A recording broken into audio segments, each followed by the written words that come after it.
కవితమ్మ గారి నాయకత్వాన ఒక బీసీ మహాసభ జరిగింది. ఆ మహాసభ అత్యంత జయప్రదమైంది. దానితో ప్రభుత్వం గుండెల్లో జర్రులు పరిగెడతా ఉన్నాయి, కాళ్ళు చేతులు వణుకుతూ ఉన్నాయి. దాంతో కొంతమంది నాయకులు బయటకు వచ్చి కనపడదలో మాట్లాడుతూ ఉన్నారు. వాళ్ళు మాట్లాడిన మాటలలో నేను అనుకున్నాను, నిన్న కవితమ్మ రేజ్ చేసిన పాయింట్స్కి ఏమైనా జవాబు చెప్తారేమో అని నేను అనుకున్నాను. కానీ అవి ఏమీ లేవు. ఒకళ్ళిద్దరు కాంగ్రెస్ నాయకులు తప్ప మిగతా వాళ్ళందరూ రేవంత్ రెడ్డితో కాంగ్రెస్లోకి వచ్చిన వాళ్ళు, రేవంత్ రెడ్డి కాంగ్రెస్లోకి వచ్చినాక తెచ్చుకున్న వాళ్ళు మాత్రమే స్పందించారు. ఆ స్పందనలో ప్రధానమైన ఒకటి రెండు విషయాలను మీ దృష్టికి తీసుకొస్తాను నేను. కవితమ్మ గారు స్పష్టంగా ఆమె డిమాండ్ ముందుకు తీసుకొచ్చి పెట్టింది ఏంటి? BC demand. అది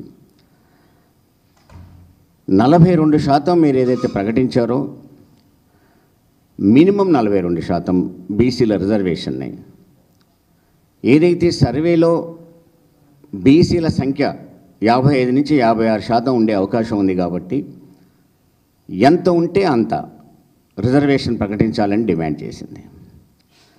కామారెడ్డిలో ఎన్నికలకు ముందు మీరు ప్రకటించిన డిక్లరేషన్, బీసీ డిక్లరేషన్ ఏదైతే ఉందో దాన్ని అమలు చేయమని ప్రకటించింది.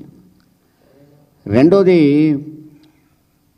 బీసీలకు, బలహీన వర్గాలకు మహాత్ముడిగా, బాపుగా పిలుచుకునే జ్యోతిరావు పూలే, ఆయన సతీమణి సావిత్రిబాయి పూలేల విగ్రహాలని అసెంబ్లీలో పెట్టాలని,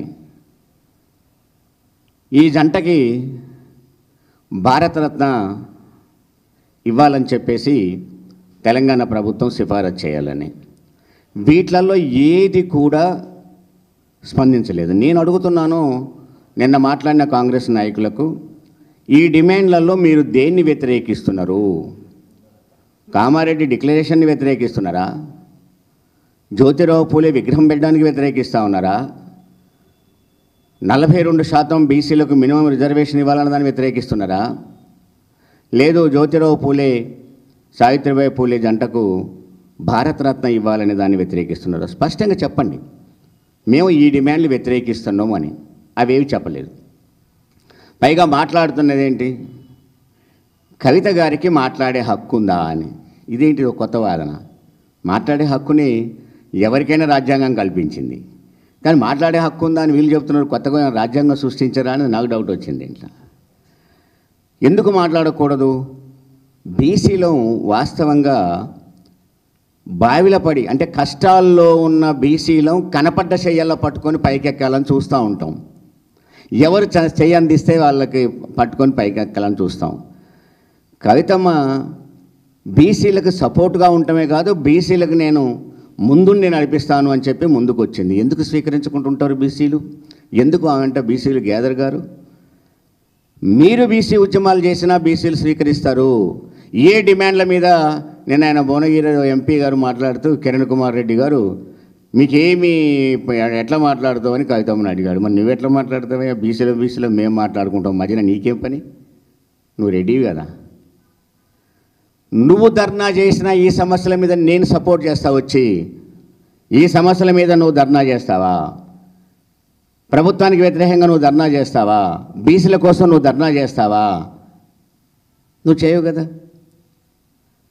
అయినా సరే మాట్లాడే ప్రయత్నం చేశాడు, ఆమెకి ఏం పని అని. రెండోది, ధర్నా చౌక్ అనే దాన్ని ఆ రోజు మీరు ఎత్తేసారు కదా, మరి ఇప్పుడు ధర్నా చౌక్లో అమాయక జీవి, అది ధర్నా కాదయ్యా బాబు, సభ. అది మేము ధర్నా చేయలే, అక్కడ సభ జరుపుకున్నారు బీసీ వాళ్ళు.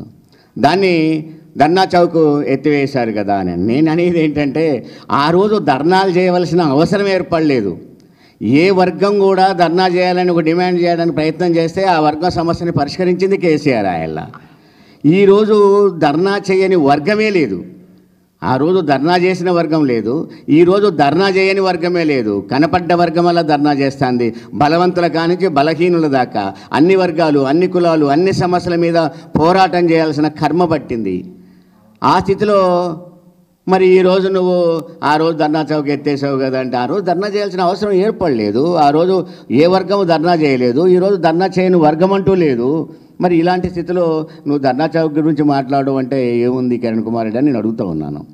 రెండో విషయం ఏంటి, పొన్నం ప్రభాకర్ గారు కొన్ని మాటలు మాట్లాడాడు. చాలా ఆశ్చర్యం అనిపించింది ఒక ప్రెస్ మీట్లో. ఏమని, బీసీలను మీరు సపోర్ట్ చేస్తే మేము బీసీలో ఊకోము. ఇది ఎక్కడ వాదనయ్యా? బీసీలకు సపోర్ట్ చేస్తే బీసీలు ఊకోకపోవటం మేము ఊకుంటాం. నువ్వు సపోర్ట్ చెయ్యి, మేము స్వాగతిస్తాము. బీసీలకు ఇప్పుడు సావిత్రిబాయి పూలే జయంతిని మహిళా ఉపాధ్యాయుల దినోత్సవంగా ప్రకటించాం. ఎస్, మేము స్వాగతిస్తాం. నువ్వు 10 ఏళ్ళు ఏం చేసావు అని అలాంటి ప్రశ్న మేము అడగాం. 50 ఏళ్ళు ఏం చేసావు, 10 ఏళ్ళు ఏం చేసావు, ఇప్పుడు ప్రకటిస్తున్నావు. పుట్టి 194 ఏళ్ళు అయింది, మరి ఇప్పుడు ప్రకటిస్తాను ఏందని మేమనం. ఇప్పటికైనా నువ్వు చేసావు కాబట్టి స్వాగతిస్తాం. బీసీ సమస్యల మీద స్పందించండి.